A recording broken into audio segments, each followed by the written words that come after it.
আমাদের গন্তব্যে বের হয়ে গেলাম। ভিতরে ঢুকে আমার পিক তোলা স্টার্ট। দেন আমরা ভিতরে গেলাম।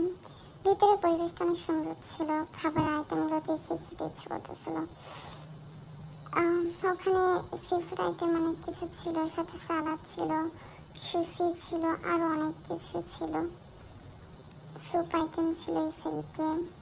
দেন এই সাইডে হইতেছে আইসক্রিম। আমরা সবাই আইসক্রিম খাওয়া শুরু করে দিলাম এসে। এখানে মাংস দিয়েছিল, গরুর মাংস, রসুন, সবচেয়ে ইয়াম্মি। আমরা এখানে মাটন খাচ্ছিলাম।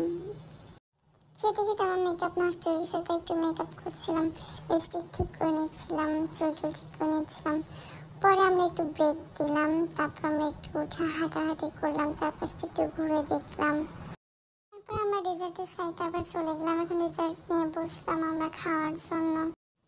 আমি তো সব মিষ্টান্ন এক এক করে খেয়েছি, আমার বেশ ভালো লেগেছে। রাইসও খেয়েছিলাম যতটুকু পারি, আর সব কিছু অনেক বেশি ইয়াম্মি ছিল। কোল্ড ড্রিঙ্কসের আইটেম আর কয়েকটা থাকলে ভালো লাগতো। আমার সবচেয়ে ফেভারিট যেটা সেটা হচ্ছে পায়েস।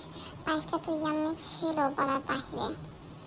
আর ওখানে গিয়ে ফুচকা দেখে তো আমি নিজেকে কন্ট্রোলই করতে পারিনি, ফুচকা নিয়ে বসে পড়েছি। তারপরে স্যুপ খাচ্ছিলাম। দেন এভরিথিং সব কিছু একটু একটু করে ট্রাই করছিলাম, এবং সব কিছু অনেক মজা ছিল। আমি এখানে বসে আলোচনা করতেছিলাম যে লস হয়েছে নাকি লাভ হয়েছে। বেলুনগুলো দেখতে এত সুন্দর ছিল।